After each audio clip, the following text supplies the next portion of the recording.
Hello friends, welcome to MCQ Adda. This is part 2 of civics. इससे पहले हम एक पार्ट कवर कर चुके हैं जिसमें मैंने आपको डेमोक्रेसी जो है बिल्कुल डीप में जो है वो डिटेल में करवाई है। ठीक है, इस लेक्चर में हम बात करेंगे फंडामेंटल राइट्स की, डायरेक्टिव प्रिंसिपल्स के और फंडामेंटल ड्यूटीज़ की। विद ट्रिक्स हम बात करेंगे ताकि आपको जो है याद रखने में भी जो है बहुत आसानी हो। आगे बढ़ने से पहले रिक्वेस्ट यही रहेगी, अगर आप चैनल पर नए हैं तो सब्सक्राइब ज़रूर कीजिए, वीडियो लेक्चर अच्छा लगे तो लाइक ज़रूर कीजिएगा, अपने फ्रेंड्स के साथ भी शेयर कीजिए ताकि उन्हें भी हेल्प मिल सके। चलिए स्टार्ट करते हैं आज का सेशन। देखिए, सबसे पहले फंडामेंटल राइट्स की बात करते हैं। फंडामेंटल राइट्स जो है ये पार्ट 3 ऑफ कॉन्स्टिट्यूशन में है। ठीक है, जो कि हाईएस्ट है वर्ल्ड में। ठीक है, सबसे ज़्यादा फंडामेंटल राइट्स इंडिया में है। ये आर्टिकल 12 से 35 तक जो है फंडामेंटल राइट्स का सेक्शन आता है। 12 हमने किए हैं यूएसए से, बिल ऑफ राइट्स। ठीक है, और यूएसए ने कहाँ से जो है लिया है? यूएसए ने लिया है इंग्लैंड से। इंग्लैंड में जो पहला डॉक्यूमेंट आया था फंडामेंटल राइट्स का वो था मैग्ना कार्टा। मैग्ना कार्टा जो है इंग्लैंड में किंग जॉन ने जो है बैरॉन्स को दिया था। एक्चुअली बैरॉन्स जो थे वो लोअर क्लास के पीपल थे, उनकी वायलेशन होती थी। और फिर किंग ने क्या बोला कि उसने उनको बोला कि मैं आपको रिटर्न में देता हूँ आपके राइट्स, और वो बना दुनिया का पहला फंडामेंटल राइट्स का रिटर्न डॉक्यूमेंट। ठीक, इसके बाद हम बात करेंगे आर्टिकल्स की। देखिए, मैंने बोला आपको आर्टिकल 12 से 35 तक जो है वो डील करता है विद फंडामेंटल राइट्स, लेकिन इसमें जो एक्चुअल फंडामेंटल राइट्स हैं वो है आर्टिकल 14 से 32 तक। और जो बाकी है, जो 12 है, 13 है, 33 है, 34 है, 45 35 है, ये या तो डिफाइन करते हैं फंडामेंटल राइट्स को या तो सपोर्ट करते हैं। ठीक है, या कोई इन्फॉर्मेशन देते हैं with related to fundamental rights, लेकिन ये रियल फंडामेंटल राइट्स नहीं है। 14 से 32 तक जो है ये फंडामेंटल राइट्स हैं। ठीक है, ये इम्पॉर्टेंट क्यों है? क्योंकि ये गारंटीड हैं और प्रोटेक्टेड भी हैं बाय कॉन्स्टिट्यूशन।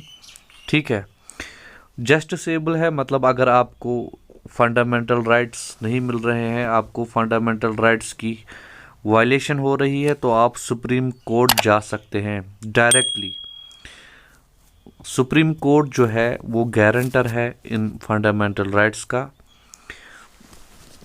और आप हाई कोर्ट भी जा सकते हैं आर्टिकल 226 के हिसाब से, और आप सुप्रीम कोर्ट जा सकते हैं डायरेक्टली आर्टिकल 32 के हिसाब से, जो कि खुद एक फंडामेंटल राइट है। मतलब अगर आप सुप्रीम कोर्ट चले जाएंगे, अगर आपकी वायलेशन हुई है फंडामेंटल राइट की, तो सुप्रीम कोर्ट आपको इनकार नहीं कर सकता।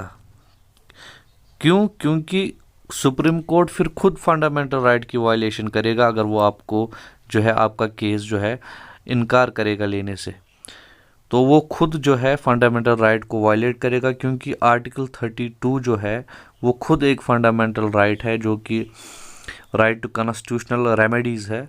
उसके हिसाब से आप सुप्रीम कोर्ट डायरेक्टली जो है अप्रोच कर सकते हो। ठीक है, इनको नेगेटिव लॉज बोला जाता है क्योंकि ये अगेंस्ट स्टेट होते हैं। राइट, ये स्टेट के पावर को रेस्ट्रिक्ट करते हैं। ठीक है, इसलिए इनको नेगेटिव लॉज बोलते हैं। इसके बाद जो आपने याद रखना है वो है ये नॉन परमानेंट है। नॉन परमानेंट मतलब ये बिल्कुल परमानेंट नहीं है, सस्पेंड हो सकते हैं ड्यूरिंग इमरजेंसी। नेशनल इमरजेंसी जब होती है तो ये सस्पेंड हो सकते हैं, ये चेंज किए जा सकते हैं अमेंडमेंट के थ्रू। ठीक है, लेकिन अमेंडमेंट के थ्रू चेंज किए जा सकते हैं, लेकिन इसका बेसिक स्ट्रक्चर जो है वो चेंज नहीं होना चाहिए।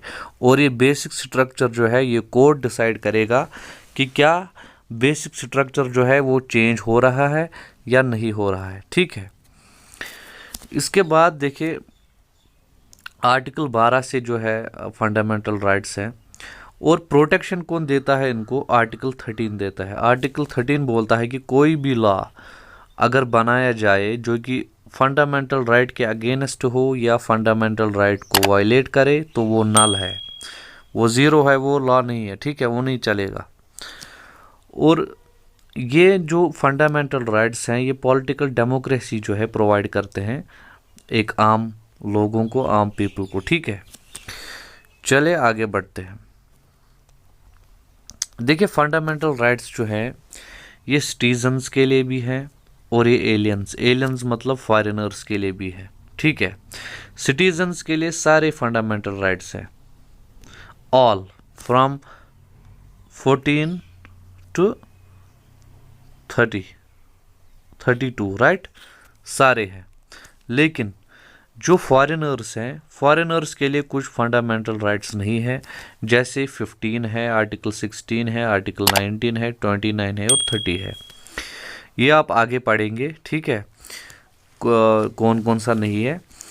दूसरी चीज़ आपने जो याद रखनी है कि ये क्वालिफाइड है, ये 100% नहीं मिलते, ठीक है, ये क्वालिफाइड है, मतलब मोस्टली जो है ये अप्लाई होने चाहिए।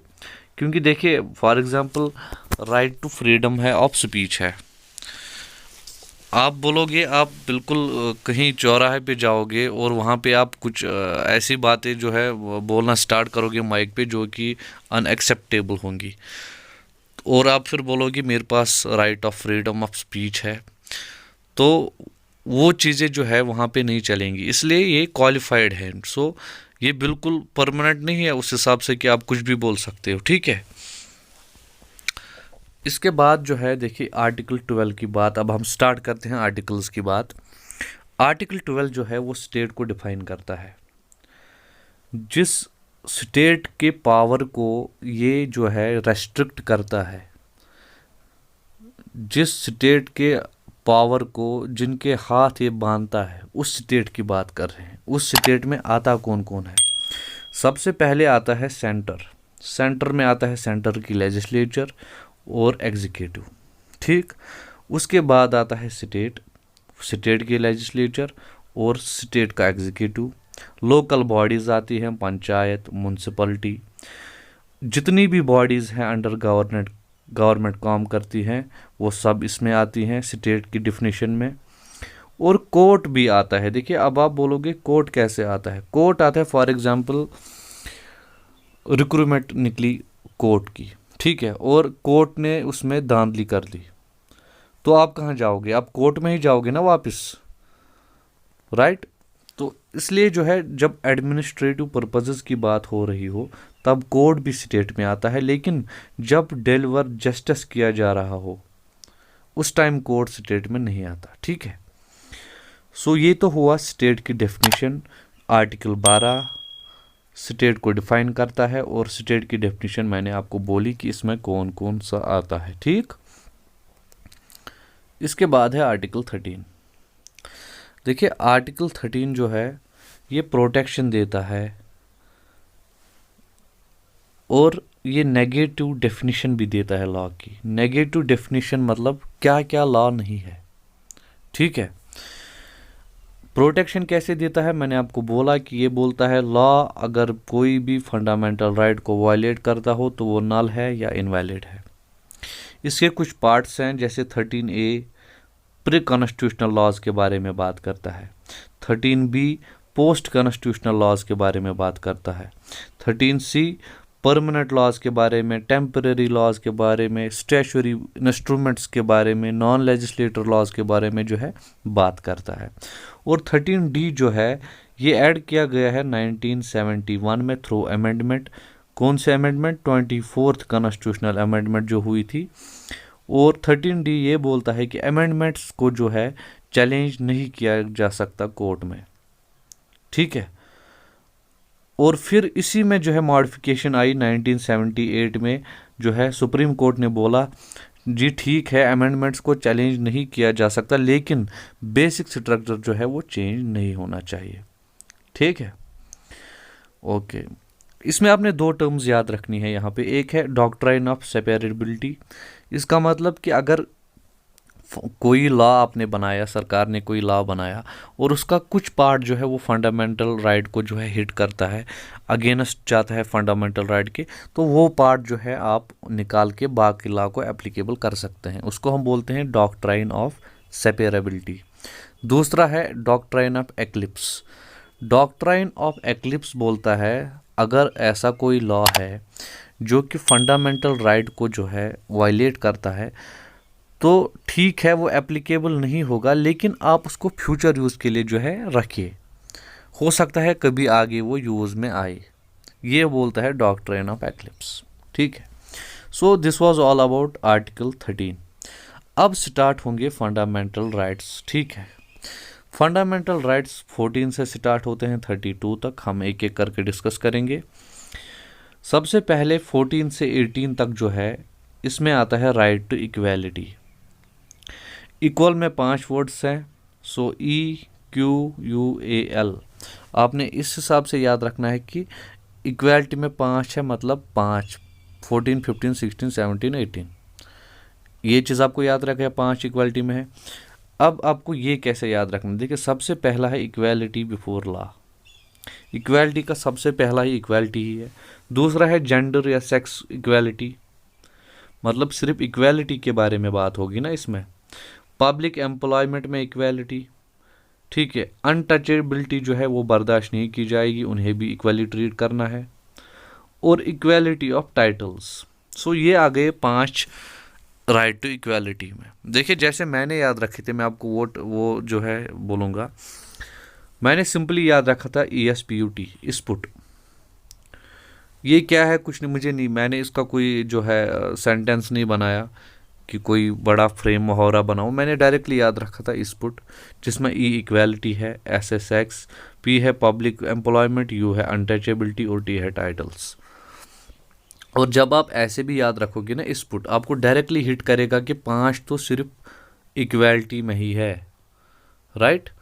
सो इस्पुट ये कोड होना चाहिए उन 5 का जिसमें कि 5 लॉज हो, 5 आर्टिकल्स हो। ठीक है, सो बहुत सारे तरीके हैं, आप इसका मुहावरा बनाइए, आप कोई मूवी बनाइए जो है, लेकिन मुझे बेहतर यही लगा तो मैंने ऐसे याद रखा, आपके साथ मैंने ये शेयर किया। ठीक है, इसके बाद है आर्टिकल 19 से 22, राइट टू फ्रीडम। फ्रीडम की बात जब हो रही है तो फ्री, इसमें 4 वर्ड्स हैं, तो यहाँ पे भी जो है 4 आर्टिकल्स है। हालांकि 21 में और एक ऐड हुआ वो, लेकिन अमेंडमेंट है। ठीक है, पहले तो मतलब नंबर्स तो 4 ही है ना, 19, 20, 21 और 22, राइट। आप इसको ऐसे याद रख सकते हैं। फिर जो है मैंने ट्रिक क्या बनाई थी, पहले आप ये सुनिए कि आर्टिकल्स हैं क्या। आर्टिकल 19 बोलता है कि आपको प्रोटेक्शन देता है, आपको फ्रीडम देता है स्पीच की, ट्रेड की, मूवमेंट की, एसोसिएशन की या असेंबल होने की, और भी बहुत सारी चीज़ें हैं इसमें। ठीक, आर्टिकल 20 जो है आपको प्रोटेक्शन देता है in respect of convention for offences. ठीक, आर्टिकल 21 आपको प्रोटेक्शन देता है लाइफ और पर्सनल लिबर्टी में। ठीक है, लाइफ और पर्सनल लिबर्टी में आपको प्रोटेक्शन देता है। अब इसमें 21 में और एक ऐड हुआ 21A। 21A मतलब अमेंडमेंट। ठीक है, 21A ऐड हुआ, ये एक एजुकेशनल राइट है। ऐड कब हुआ, एजुकेशनल राइट मतलब प्राइमरी एजुकेशन वाला, कि कंपलसरी है प्राइमरी एजुकेशन, ये वो वाली चीज़ है। ऐड कब हुआ, ये हुआ 86th कॉन्स्टिट्यूशनल अमेंडमेंट जब हुई 2002 में। ये बहुत ही इंपॉर्टेंट है, आपको ये डेट भी याद रखनी है और ये आर्टिकल कौन सा है ये भी याद रखना है। ठीक है, इसके बाद 22 जो है ये आपको प्रोटेक्शन देता है अरेस्ट्स और डिटेंशंस के अगेंस्ट। ठीक, सो इसमें आए ये 5, लेकिन एक्चुअली नंबर्स हैं 4। ठीक है, मैंने कैसे याद रखा था, मैंने रखा था याद ये 100 वाट का LED, 100 वाट का LED, SOLED, 100 वाट का LED। S से स्पीच, O से ऑफेंसेस, L से लाइफ या लिबर्टी, जो भी आप याद रखो, E से एजुकेशनल राइट और D से प्रोटेक्शन अगेंस्ट, D से डिटेंशंस एक्चुअली। ठीक है, सो 100 वाट का LED, फ्रीडम मिल गई आपको। ठीक, इसके बाद जो है आर्टिकल 23 और 24, ये है राइट अगेंस्ट एक्सप्लॉयटेशन। एक्स में दो ही है, ई और एक्स, तो आपको डायरेक्टली इसमें तो ज़्यादा ट्रिक की ज़रूरत नहीं है, दो ही आर्टिकल्स है इसमें। 23 बोलता है कि प्रोहिबिशन करता है ट्रैफिक ऑफ ह्यूमन बींग्स या फोर्स्ड लेबर में, कि ह्यूमन ट्रैफिकिंग को जो है प्रोहिबिट करता है और फोर्स्ड लेबर को।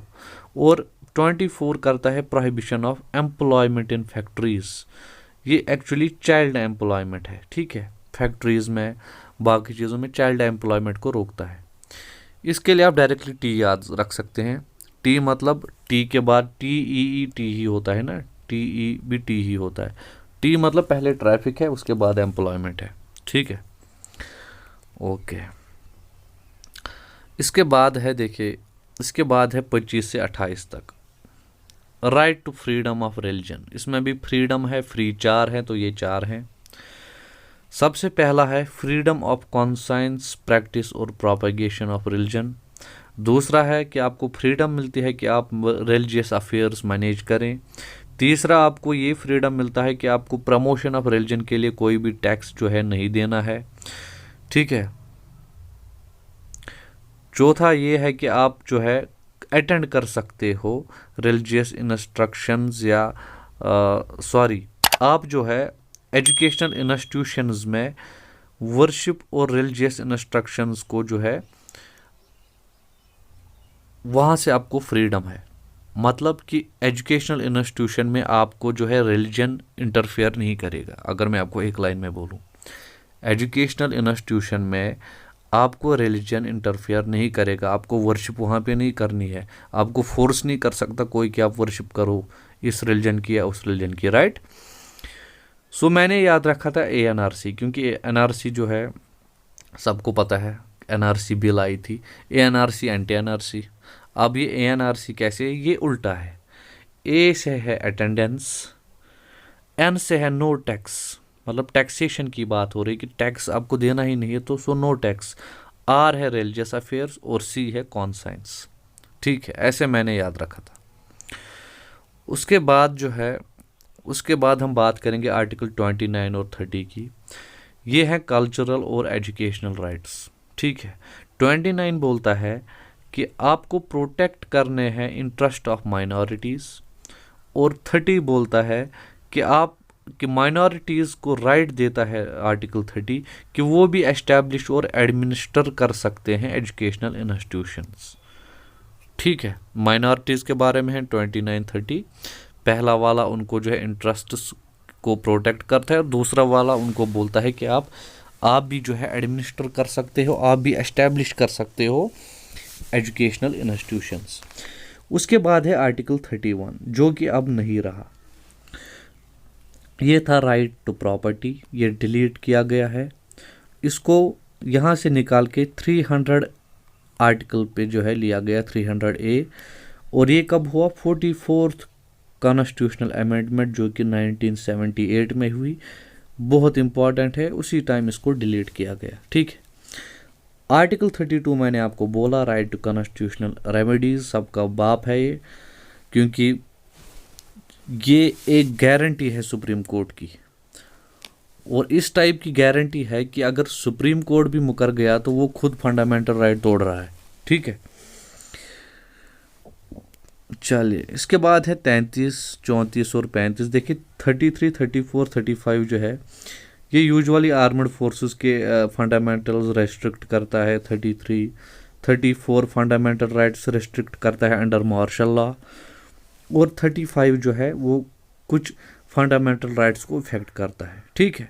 मतलब ये फंडामेंटल राइट्स नहीं है, लेकिन ये दूसरे फंडामेंटल राइट्स को या तो रेस्ट्रिक्ट करते हैं या तो कुछ सपोर्ट करते हैं, ठीक। चलिए, इसके बाद है directive principles of state policy. देखिए directive principle of state policy जो है DPSP, ये कॉन्सेप्ट आया आयरिश कॉन्स्टिट्यूशन से। आर्टिकल 45 है आयरिश कॉन्स्टिट्यूशन में, जो कि DPSP है, ठीक। वहाँ से स्पेन ने लिया और स्पेन से जो है इंडिया ने लिया, ठीक है। पार्ट 4 में है ये, जैसे कि वो पार्ट 3 में था, ये पार्ट 4 में है। आर्टिकल 36 से 51 तक ये नॉन जस्टिसेबल है, आप कोर्ट नहीं जा सकते इन directive principles of state policy के जो है अगर आपको नहीं मिली है तो आप कोर्ट नहीं जा सकते। आर्टिकल 37 जो है ये बोलता है कि आप कोर्ट नहीं जा सकते। पॉजिटिव राइट्स हैं ये, जैसे वो नेगेटिव राइट्स थे क्योंकि वो स्टेट को जो है रेस्ट्रिक्ट करते थे स्टेट का पावर। ये पॉजिटिव राइट्स हैं, ये जो है ग्रास रूट लेवल तक ये इनको बोलते हैं लिमिटलेस राइट्स। ठीक है,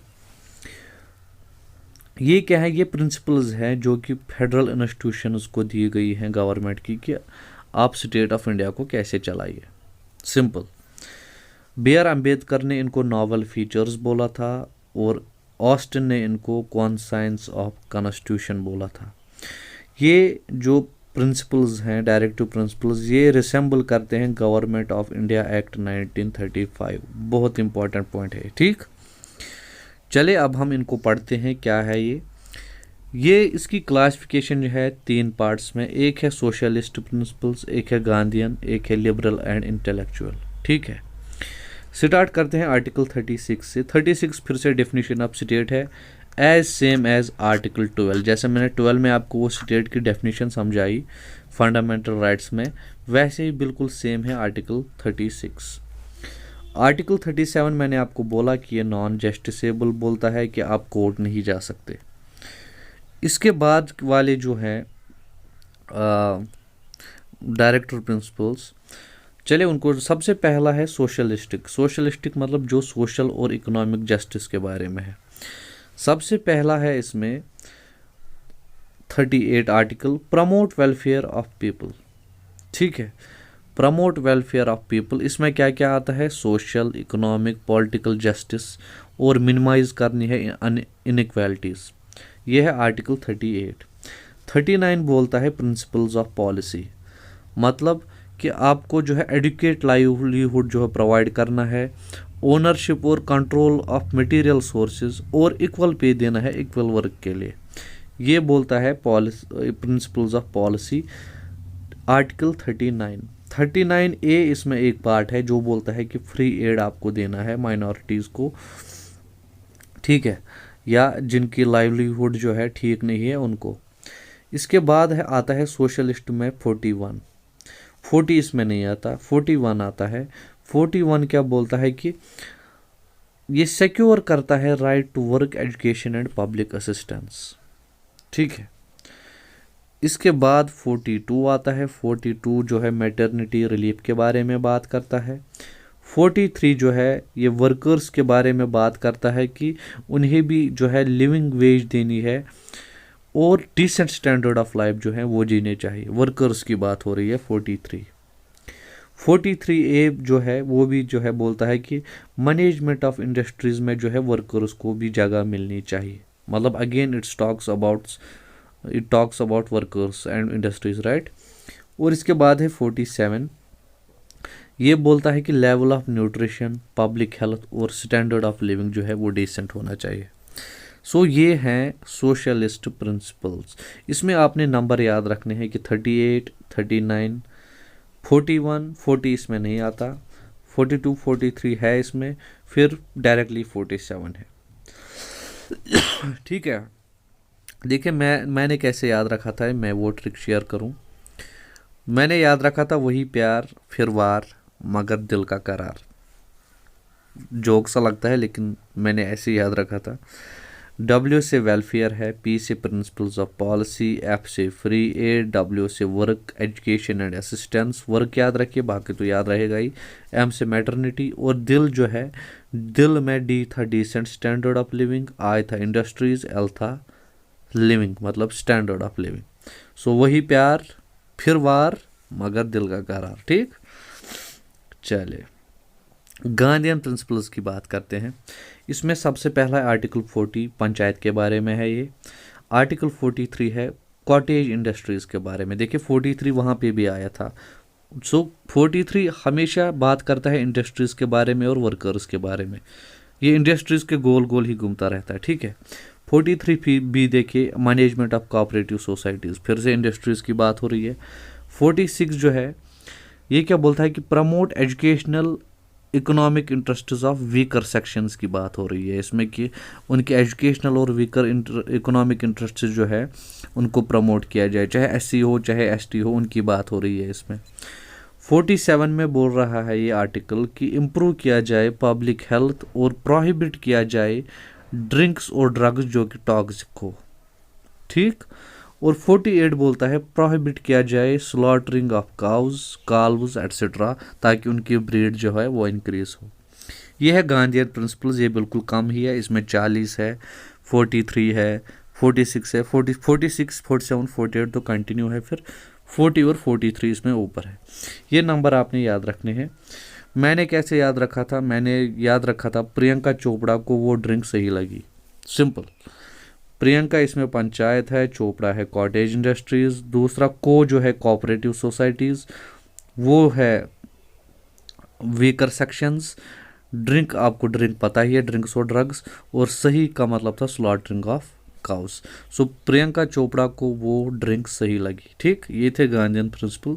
लेकिन नंबर उधर इधर नहीं करना, नंबर आपको याद होने चाहिए कि इसमें पंचायत 40 है, फिर 43 के बारे में फिर से, फिर 46 47 48 लास्ट की, ठीक है।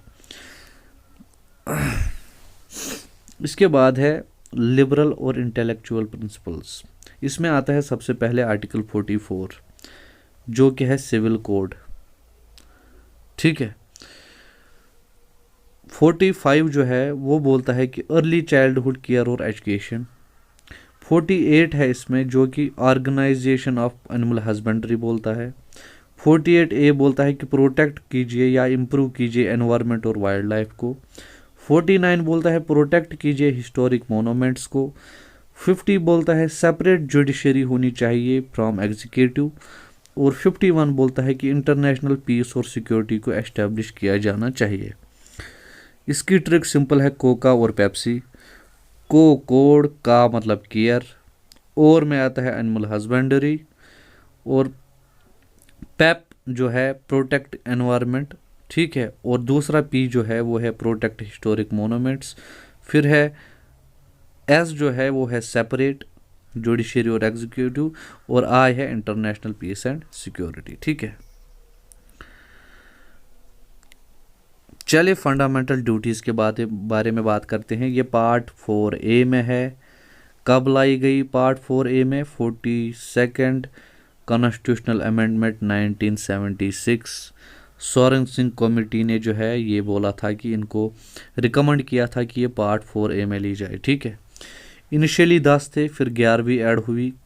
किस अमेंडमेंट से? 86th constitutional amendment 2002। ये आपने अभी भी पढ़ी जहाँ प्राइमरी एजुकेशन की बात हो रही थी। 51A में है ये फंडामेंटल ड्यूटीज़, आर्टिकल 51 में, और ये भी नॉन जस्टिसेबल है। एक चीज़ मैं यहाँ पे जो है भूल गया हूँ कि ये रशिया से ली गई हैं, ठीक है, ये चीज़ याद रखिएगा। चलिए फंडामेंटल ड्यूटीज़ के बारे में पढ़ते हैं, कौन कौन सी फंडामेंटल ड्यूटी है। सबसे पहला कि एक्सेप्ट को करना है कॉन्स्टिट्यूशन को, रेस्पेक्ट करना है इसके आइडियल्स को, फ्लैग को और एंथम को, ठीक। चेरिश करना है नोबल आइडियाज़ को जो जो जो कि इंस्पायर करते हैं नेशनल स्ट्रगल को, जो फ्रीडम के लिए लड़ा गया था। अपहोल्ड करना है, प्रोटेक्ट करना है किसको? सॉवरेनिटी, यूनिटी और इंटीग्रिटी इंडिया की। डिफेंड करना है मुल्क को, मतलब कंट्री को, और रेंडर देनी है, कभी भी नेशनल सर्विस जो है आपको देनी है जब भी आपको बोला जाए। हार्मनी और ब्रदरहुड को जो है प्रमोट करना है, ये भी एक फंडामेंटल ड्यूटी है। वैल्यू और प्रिजर्व करना है कंट्री के हेरिटेज और कल्चर को। प्रोटेक्ट करना है, इम्प्रूव करना है किसको? नेचुरल एनवायरनमेंट को। डेवलप करना है साइंटिफिक टेम्पर और ह्यूमैनिज्म। सेफ गार्ड करनी है पब्लिक प्रॉपर्टी और वायलेंस को रोकना है। स्ट्राइव करना है टुवर्ड्स एक्सीलेंस, ताकि देश भी जो है आगे बढ़ सके। और अपॉर्चुनिटी जो है बच्चे को देनी है अपने चाइल्ड को 6 से 14 साल तक पढ़ाने की। ये ही जो है ऐड हुआ था 86 कॉन्स्टिट्यूशनल अमेंडमेंट 2002 में, और वहाँ भी आपने देखा कि फंडामेंटल राइट्स में भी जो है 21A ऐड किया गया, compulsory education for primary education, right, elementary education. So एक ही चीज़ जो है 2 जगह ऐड की है इन्होंने, ठीक है। ये था फंडामेंटल राइट्स, फंडामेंटल ड्यूटीज़ और directive principles of state policy with tricks and best content था। सो वीडियो लेक्चर अच्छा लगा हो तो लाइक ज़रूर कीजिएगा, कुछ सीखने को मिला हो तो लाइक ज़रूर कीजिएगा। लास्ट में रिक्वेस्ट फिर से ही रहेगी, चैनल पर पहली बार आए हैं तो सब्सक्राइब ज़रूर कीजिए और अपने फ्रेंड्स के साथ भी शेयर कीजिए ताकि उन्हें भी हेल्प मिल सके। चले, थैंक यू वेरी मच।